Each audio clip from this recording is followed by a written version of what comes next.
In this video, we're going to cover a few more of the important concepts and theories that you should know that relate to students learning a new language. So the question that we're asking and answering in this presentation is, what do students need for successful second language acquisition? Now, the first thing that is important to think about for learning a new language is comprehensible input. This is a term that you should be familiar with if you've been taking other courses in the TESOL and BDL program. But essentially, this is a theory developed by Stephen Krashen, where he argued that students will not successfully acquire a new language if they don't understand the messages that they are receiving. So input deals with listening and reading. And if they can't make sense of those messages, then they won't be able to comprehend, or they won't be able to be acquiring that language. Now, I have linked a video for you to watch where Stephen Krashen explains this concept, and I think he does a really nice job of showing why it's so important that input is comprehensible to students. But I wanted to share here Stephen Krashen's model of second language acquisition and where comprehensible input fits. So you see here that comprehensible input is the beginning of everything that follows with language acquisition. Input must be comprehensible for it to be taken in. And then Krashen has also argued that students must have a lowered affective filter, which we'll talk about in a moment. But that essentially means a student can't feel overwhelmed or anxiety or stress or bored, because if any of those emotions are present, then the input is also not going to come in very well. So he said the affective filter must be lowered, the input must be comprehensible, and then that new language enters into what Chomsky referred to as the language acquisition device, or that thing that all of us have in our minds that enables us to acquire languages as human beings. So then the language enters in, and it comes out as acquired knowledge or as output. And Krashen argues that even there, everybody has an internal monitor that is shaping to what extent we're producing language. If we have a really active monitor, we might be more hesitant to say something if it isn't exactly right. Whereas if your monitor is not as active, that internal editor might just say, say it however it sounds, but just get the language out. So everybody kind of has different ways that they feel comfortable producing language once they understand it and can communicate their message. But this is what Krashen argued. It all comes back to comprehensible input. The input must be comprehensible in order for the whole process of language acquisition in a new language to occur. And he calls that I+1, input plus one. The input shouldn't be so easy that the student already knows it and they're not learning anything. It shouldn't be so advanced that they can't make sense of it and they don't have any supports to make sense of it, but it should be right at that level plus one. All right. The second thing that students need for successful language acquisition, second language acquisition, is what I just mentioned, that lowered affective filter. So the student shouldn't, if the student is feeling stressed, anxiety, bored, it's going to be a lot harder to learn that new language. So teachers should really work to create an environment where students feel comfortable, where they feel capable, where they don't feel like they're put on the spot, and have that anxiety level go up. So for the affective filter to come in, they have to feel, or for input to come in, that affective filter has to be lowered. Now, after Krashen put out all of his theories about comprehensible input, which still are taken up today, and many still argue that comprehensible input is paramount when it comes to learning a new language. Many scholars said, it isn't just about input. We also need to think about output. Output must be comprehensible as well, as Meryl Swain argued, in order for students to acquire a language, because just simply listening to a language and reading in the language won't help us to actually be able to communicate in the language without opportunities to practice output. And again, output then would be speaking and writing. So I'm going to use this 4-square, which is a great vocabulary activity you can do with students to show you what comprehensible output is based on Meryl Swain's theory. So the definition of comprehensible output then is language learning occurs when learners engage in dialogue in the new language. So the argument is that students don't just learn a language from hearing it and reading it, they also learn the language from producing it.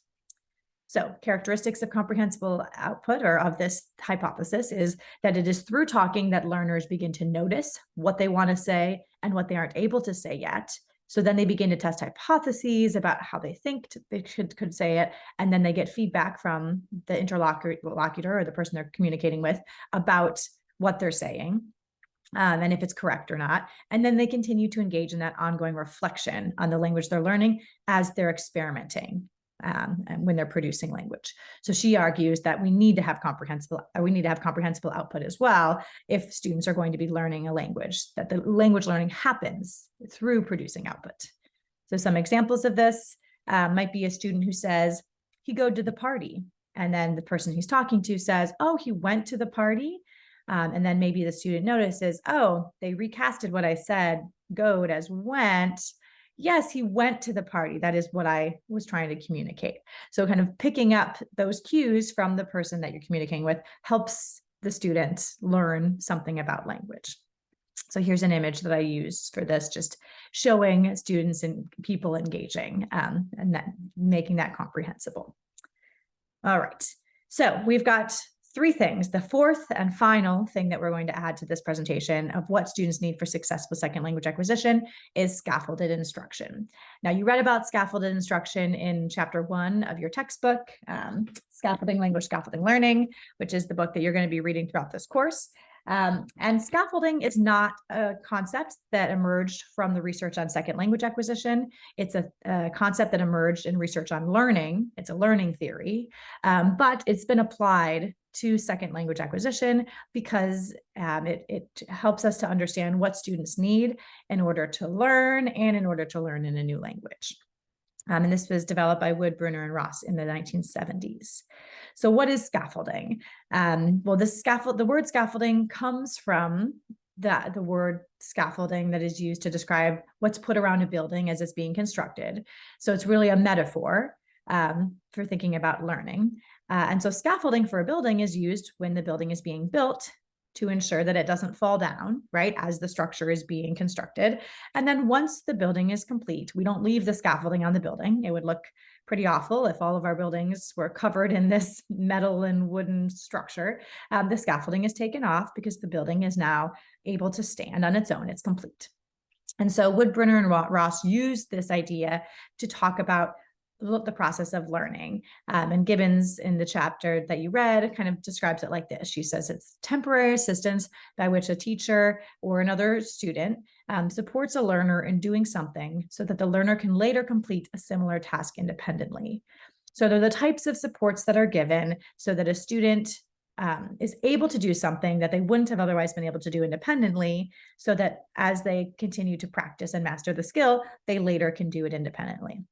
So for example, if a student is writing a persuasive essay, a scaffold might be providing the student with a series of closed sentences or a series of sentence frames where the student is kind of in a word bank and they're putting words in, but you're giving them some support, some sentence frames to know what kind of language might go in this persuasive essay, or you might give them a graphic organizer to help them organize the different components of a persuasive essay. So those are examples of material scaffolds.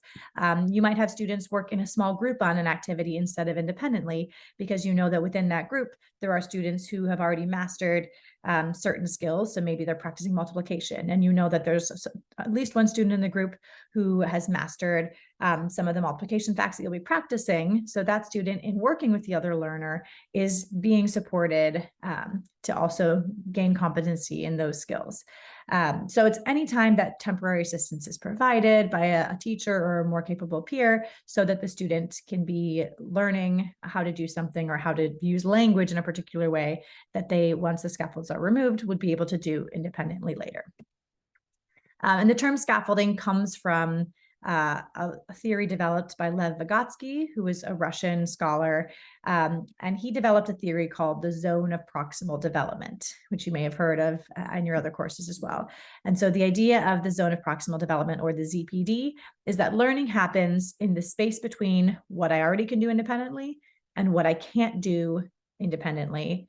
And that's that space of what I can do with help.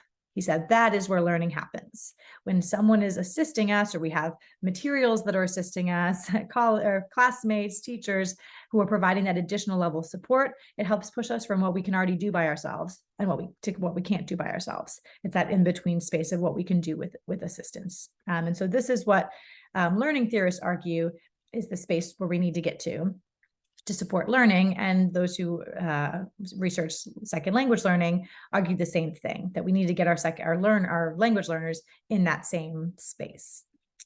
And I love this visual that you saw in the reading in chapter 1 of the Gibbons text by Mariani, where these 4 zones of teaching and learning are presented. And really the goal here for us is to get to high challenge and high support classrooms, because that is where learning happens. That's the ZPD. We don't want students to be have high challenge but no supports. They get frustrated. We don't want them to have low challenge, low supports where they're bored, or low challenge, high supports where they have so much support but it's not very hard, so they're just comfortable. We want them to be in this high challenge, high support zone for teaching and learning both content and language. And this is a quote from the text that I think puts that concept into words. As far as possible, all learners, including English language learners, need to be engaged with authentic and cognitively challenging learning tasks. This means that rather than simplifying the task and ultimately risking a reductionist curriculum, we should instead reflect on the nature of the scaffolding that is being provided for learners to carry out that task.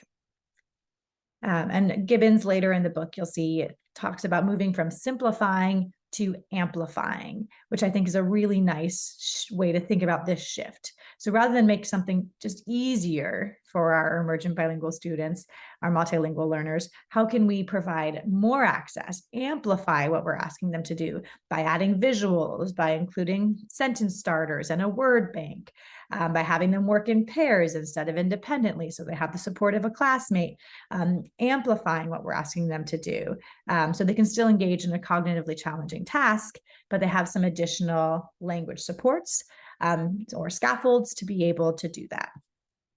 All right, so we've covered 4 topics here. There are many more things that we could go through. And I know you've learned, if you've taken the second language acquisition course, you have learned about many more things that teachers need to consider for successful second language acquisition. But these are 4 of the most important. And that's why I wanted to review them with you today. So learners who are acquiring a new language need comprehensible input. They need to have a lowered effective filter.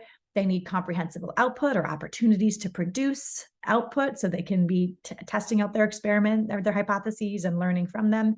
And they need scaffolded instruction, a way to help make challenging cognitive tasks and content more accessible through language supports and scaffolds. All right. So hopefully you feel like you've got a grounding in some of the core theories now of second language acquisition. And I want you to keep these in mind as we move forward in the course into different practices in the classroom that support multilingual learners.